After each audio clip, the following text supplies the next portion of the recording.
Clear!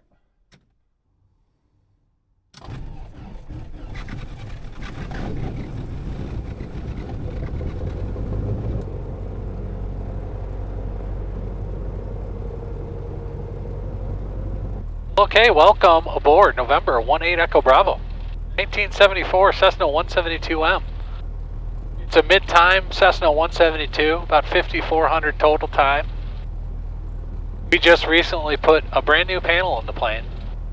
And what we wanted to highlight in this video is our central avionics stack here. Lots of videos I'm sure out there about the dual G5s we have set up. But this specific avionics panel that we had installed is a very cost-efficient option in order to bring an older aircraft such as this into a modern era. It has the PS Engineering R200B as its audio panel, intercom, and Comm 2 radio. The Garmin GNC 215 Avcom, which was just released about 2 years ago now. I think it was mid-2024. Both a comm radio and a navigation radio, as well as the Garmin GNX 375 WAS navigator and ADS-B in and out transponder. This will give you traffic, it will give you PISB weather from ADS-B in, and it will forward that ADS-B in info to your mobile device. So let's head on down to the run-up area, and we'll go for a short local flight here on 18 Echo Bravo and show you how some of these radios are really modern and really nice, and some of the fun features and shortcuts that they have.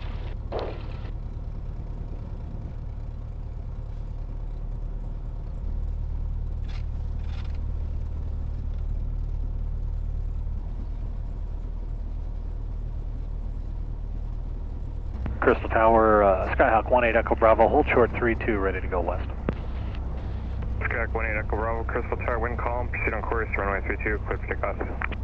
Clear for takeoff, 32, left turn, 18 Echo Bravo. Alright, nobody's coming on final, cleared to take off.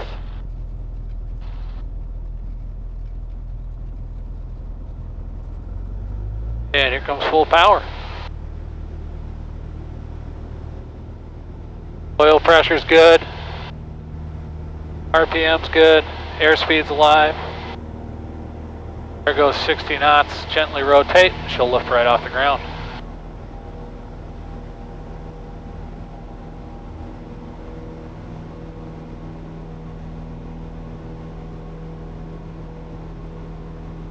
Alright, we'll begin our left turn.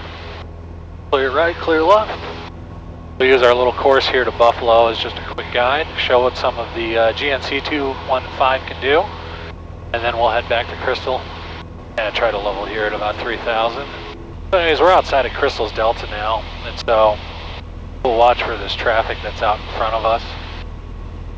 You can see him there on the 375. So traditionally, you would go on your ForeFlight, right? And you probably have this panel mounted or yoke mounted or something a little bit more professional than what I have here. And open Buffalo and, you know, use it as an electronic flight plate, just like you would open a paper chart 25 years ago, 40 years ago, 50 years ago, and get your radio frequency. Well, with the 215, one thing that's really nice is you'll see here it says Find Comm on this upper button. Okay? And it'll bring up a page here of stored comm frequencies from a nav database that's actually built into the radio. And instead of recent, I'm going to twist the outer knob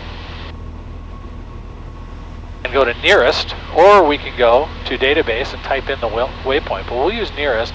This lower, where it's KMIC right now, we can use the inner knob, the small knob, to highlight Buffalo, press in on the knob, and then get all of Buffalo's frequencies preloaded. So we can preload the Unicom here, switch it over, go back to Find Comm. It's already on nearest, so we just need to go back to Buffalo, go to the AWAS, load that in, swap it, and then start listening to the AWAS at Buffalo. Municipal Airport, automated weather observation 2041 Zulu.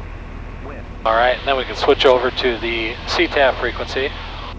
Obviously you're still going to need charts, you're still going to need an EFB, but it's just such a convenience factor to be able to just do it all while you're dialing the radio to me, especially IFR training. It's a huge time saver, energy saver, situational awareness builder. The other element that the 215 brings that's not unique but really nicely implemented here compared to implementations in the past is the built-in nav radio. So now we have OBS highlighted and boxed here. I can twist this until we start tracking the inbound radio to Gopher. And it's telling us how far we got to twist it. You see there now it's counting down 60, 40, 10.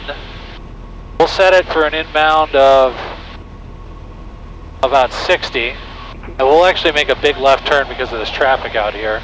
Turn in and intercept that inbound radio.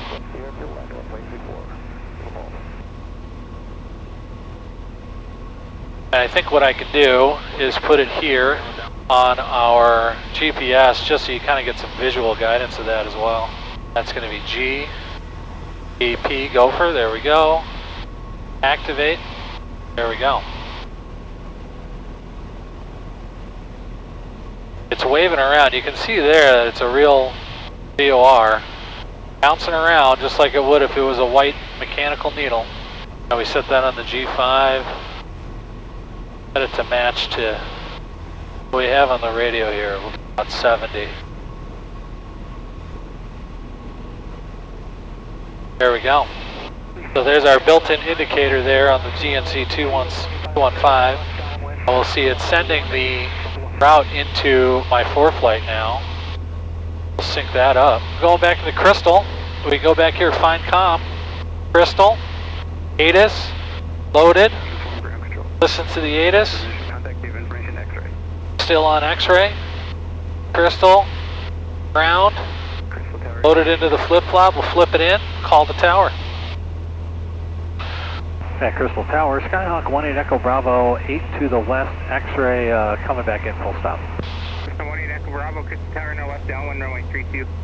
Left downwind to 32, 18 Echo Bravo.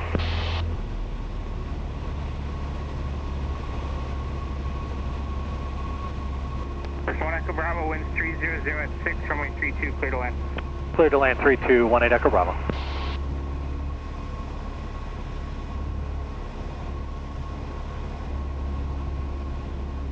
So yeah, really happy with this panel setup.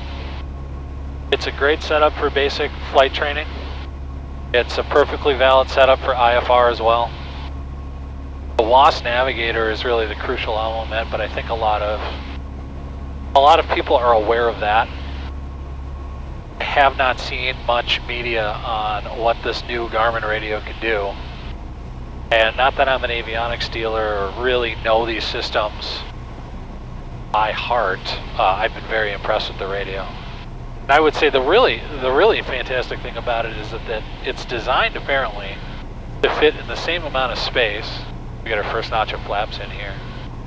That the old Apollo SL30, SL40 radio fit in.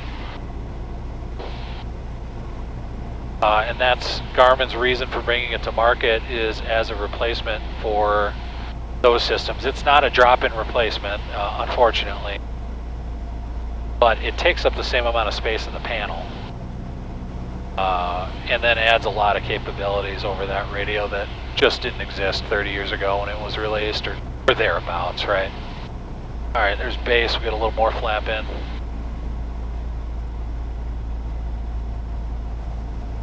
Looking really nice.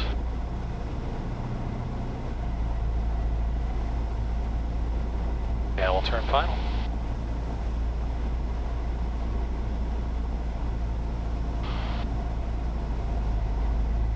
Alright, we're way fast. Let's slow it down. Nice thing about a Cessna is that's pretty easy to do.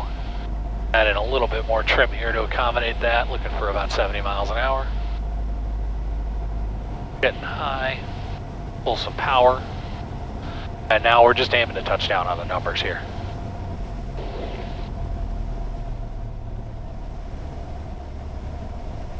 Didn't quite make the numbers.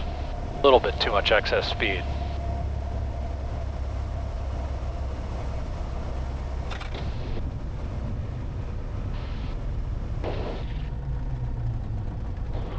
Alright, that was a fun flight. Hopefully, 18 Echo Bravo will be heading to a new home soon.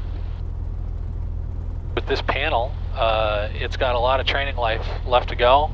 5,400 hours total time, like I said. So it's ready. It's ready to live the rest of its days as a trainer. It's ready to be someone's personal aircraft and learn it or fly all over the world. Thanks for coming with us.